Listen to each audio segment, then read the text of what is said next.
안녕하세요. 7월 25일 아침 시작하도록 하겠습니다. 미국 시장은 오늘 혼조세를 마감했죠. 다우가 0.7% 하락했고 나스닥은 0.18% 상승했습니다. 다우는 어제 상승폭에 0.7% 정도 되돌린 상황이다 이렇게 보시면 되겠죠. 다우 차트는 어저께 고점 돌파하려는 모습이 있었지만 오늘 하락으로 다시 고점 돌파하지 못했고 나스닥과 S&P 500은 또 최고치를 기록하는 흐름을 보였습니다. 미국 시장의 어제 상승은 아시겠지만 일본과 무역협상 타결 이게 이제 이슈였고요. 또 일본과 무역협상이 타결되면서 EU하고도 타결 가능한 합의를 논의 중이다. 뭐 이런 뉴스가 나오고 있죠. 조만간 이 뉴스가 나오게 되면 8월 1일 앞두고 관세 유예가 없을 수도 있다라는 생각을 하고 있습니다. 원래 일본이 이렇게 합의를 빨리 할 거라고 생각 못했거든. 인류와 일본이 만약 합의를 하게 된다면 관세 유예는 약간 없을 수 있습니다. 있어도 일부 뭐 낮은 날짜가 뭐 짧은 뭐 이런 상황이 될 수 있겠다 이런 해석을 좀 해봐야 될 것 같고요. 어쨌든 관세 정책이 현실이 되면서 미국 시장에서는 일단 트럼프의 정책이 먹힌다 뭐 이런 분위기를 좀 형성했는지 시장은 좀 오르는 그런 흐름 모습을 보이고 있고요. 일단 관세 문제가 어제 일본으로 인해서 이제 시장에 도움을 준 상태에서 시장은 이제 또 실적으로 또 관심을 갖기 시작했는데요.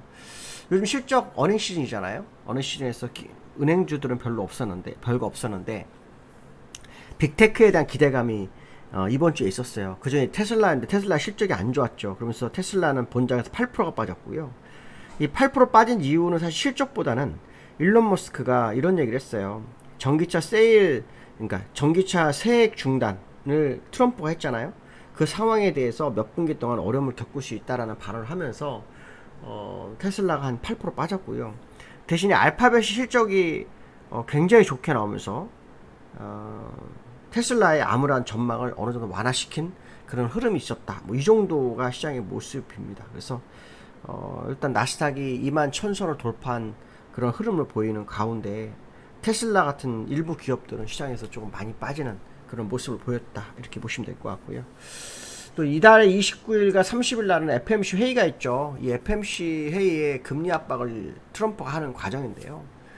트럼프가 연준 그 본부를 찾아갔다고 하죠. 지금 연준 보고 리모델링 중인데 거기 찾아가서 금리 인하를 직접 압박하는 뭐 그런 흐름도 있었다고 합니다. 트럼프도 자기가 생각한 거를 끝까지 고집하는 그런 스타일인지 일단 금리 인하를 압박하고 보죠. 핀코 같은 곳에서는 파월을 흔들어서는 안 된다. 중립에 대한 얘기를 하죠. 도이체방크도 지난번에 연준을 자꾸 건드리면 달러라든가 그렇죠? 국채 매도가 심각하게 나올 수 있기 때문에 건드리면 안 된다 그러는데 트럼프는 계속해서 자기 목표를 위해서 금리 인하를 위해서 계속 가죠. 왜냐하면 관세가 아직 완전하게 진행되지 않았죠. 관세가 진행이 되면 경제가 둔화될 확률이 굉장히 높다는 게 누구나 인식하는 부분이에요. 그러니까 무역 적자를 해소하는 그런 전략은 뭐 나름대로 성공적일 수 있겠지만 결국에서는 기업들의 생산이 줄어들고 왜냐면 물가가 원자력이 오르게 되면 제품 가격이 오르게 되잖아요.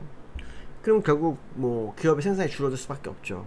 기업의 생산이 줄어들면 또 어떤 상황이 발생습니까? 기업이 고용도 줄일 수 있죠. 그러니까 전체적으로 안 좋은 거죠. 그러니까 금리 인하를 압박하는 이유도 그러한 부분을 좀 해소하고 싶은 건데 이게 원천적인 부분을 해소하지 않고는 금리 인하란만을 해석하기는 좀 어렵죠. 왜냐하면 기업의 활동이 줄어들 수밖에 없잖아요. 특히 이제 미국 기업들이 생산한 걸 다른 나라 갖다는 거의 0% 관세예요. 그러면 다른 나라에서는 수출해서 수익을 못 보게 되면 결국 애국 소비를 할 수밖에 없어요. 안 할 수가 없습니다. 그러니까 겉으로는 합의를 해도 속으로는 소비를 줄일 수밖에 없는 과정이 될 거라는 거죠.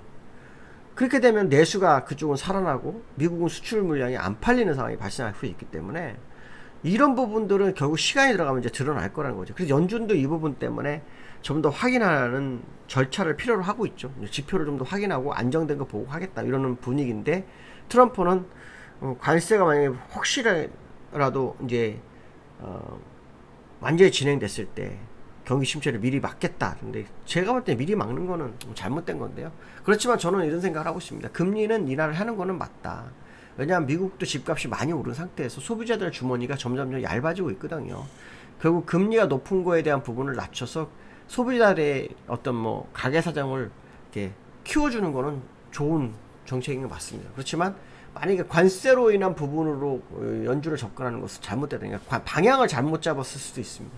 그러니까 트럼프 입장에서는 자기가 한 정책에 대한 부분을 리스크를 해소하고는 쪽으로 연준을 접근하고 있지만, 제가 볼 때 그것보다는 오히려 금리가 높아서 집값에 대한 대출 이자를 낮춰서 소비자들의 주머니를 좀 더 두껍게 해주겠다, 뭐 이런 분위기로 가면은 조금 여론적으로 인정을 받는 상황이 되지 않을까 생각도 드는데요. 어쨌든 뭐 트럼프 생각은 우리가 뭐 다른 부분이니까요, 뭐라고 할 수는 없겠죠. 어쨌든 제가 말씀드리고 싶은 것은 뭐냐면, 연준이 금리 인하를 쉽게 허락을 안 할 확률이 높다는 거죠. 물론 오늘 트럼프가 방문했기 때문에 또 연준이 뭐 크리스토 월라든가, 그렇죠, 이런 사람들이 주장한 부분을 받아들여서 금리 인하를 뭐 시도할 수도 있겠지만 쉽지 않을 거다. 연준은 항상 보면 지표를 본다라는 거, 이 부분 한번 계속 지켜봐야 될 것 같다, 이렇게 말씀드리고 싶고요. 나스닥과 다우의 흐름을 보시면, 다우는 어저께 아까 말씀한 것처럼 이제 지난번 고점 부분까지 갖다 놓고 다시 약간 눌려버리는 상황, 돌파 못했죠. 나스닥은 찔끔찔끔 올라가죠. 이 부분이 항상 보면 미국 시장도 해석하기 어려울 때가 있습니다. 뭐냐면 나스닥이 기술적 분석을 무시해버리고 가는 경우가 있었거든요, 옛날에도요. 그렇죠. 월봉상으로는 뭐 나스닥도 연장선까지 간다 그러면 남아있는 거고요. 다우도 연장선까지 간다면 좀 남아있는 건데, 다우는 일단 이 선을 돌파해야지만 연장선으로 가는 거잖아요. 이제 그걸 돌파하지 못하고 있는 게 아직 뭐 해석하기 좀 어려운 부분이다, 이렇게 말씀드리고 싶고요. 다만 이제 트럼프의 관세 문제가 아까 말씀한 경기 침체라든가 이런 쪽으로 다가오게 되면 이제 문제가 될 거다, 이렇게 해석을 해야 될 것 같고요. 원달러가 어저께 1367원까지 밀렸거든요. 근데 원달러가 급락을 하면은 주가가 올라야 되잖아요.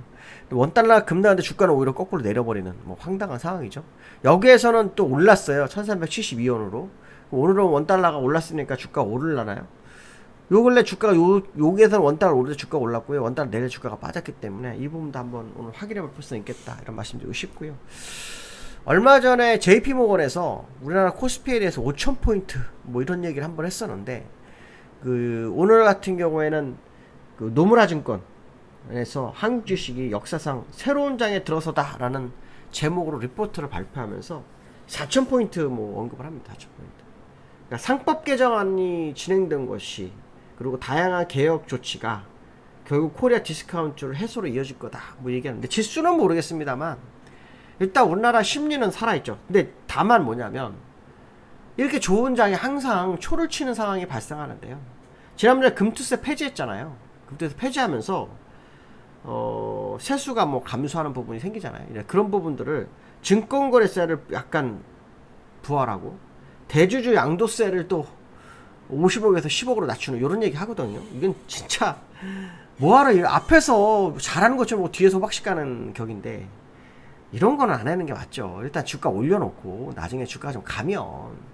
근데 이제 3천, 지금 우리나라 전 세계가 예전에 고점을 다 회복해가지고 막 더 가려고 포물제고 있는데, 우리나라는 거기까지 가지도 못하고 이제 그 근처에 한 80%까지 85% 정도 올라왔는데, 85% 올라온 상태에서 또 이런 거 내놓는 건 참 이해가 안 됩니다만, 어쨌든 아까 말씀한 것처럼 상법 개정안 이런 것들, 자사주 의무소각, 그렇죠? 뭐 이런 부분들은 상당한 의미가 있는 건 맞죠.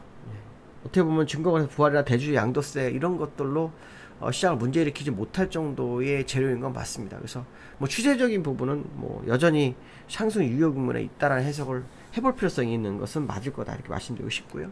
어저께 코스피가 전강 후약이었습니다. 어저께 3237까지 갔다가요, 마이너스까지 밀렸었죠, 거의. 예, 마이너스 한 1포인트까지 밀렸다가 다시 약간 올라서 끝났는데, 선물을 밀려서 끝났어요. 그런데 어제의 하락은 미국 관세와 관련이 있었습니다, 우리나라. 왜냐하면 일본과 미국이 타협을 하면서 일본의 내용을 보면 관세를 25%에 15%를 낮췄어요. 10%. 그런데 미국이 5,500억 달러를 투자한답니다. 이 5,500억 달러면요, 우리나라 돈으로 약 700조 정도 되죠. 700조면 우리나라 정부 예산이 아마 700조 되는 걸로 알고 있거든요. 그러니까 1년 정부 예산. 그걸 한다고 하니 우리나라 입장은 난감하죠. 그렇죠? 그런 과정 속에서 한미 통상 협상이 2대2 협상이 있었어요. 근데 이거를 미국 빈센트 재무장관이 긴급 일정으로 취소를 하면서 우리나라에서 나가지 못한 거죠. 그렇지만 나가지 못한 건 그게 이제 우리나라 협상에 문제가 생기나 해가지고 시장이 밀린 거고요. 다만 이제 어저께 산업장 미국의 그 하워드 러트닉 산업장관과 우리나라 통상본부장을 일단 회의를 했습니다. 그러니까 2대2만 안 되고 1대1만 된 거죠.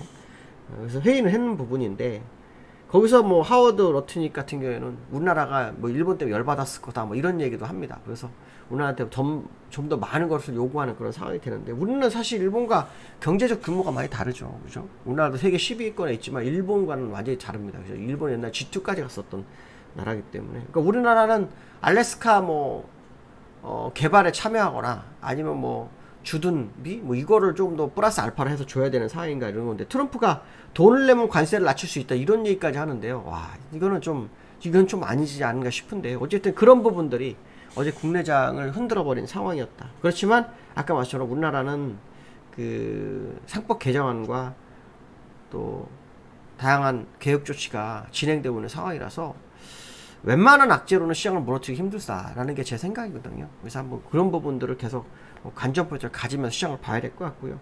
어제 그렇게 무너지는 과정성의 외국인은요. 프로그램 포함해서 1조 5천억을 샀고요. 기관 프로그램 포함해서 4천억대 매수를 했습니다. 그러니까 시장의 수급은 나쁘지 않다. 이런 해석도 한번 해볼 수 있을 것 같습니다. 오늘 여기까지 하겠습니다. 감사합니다.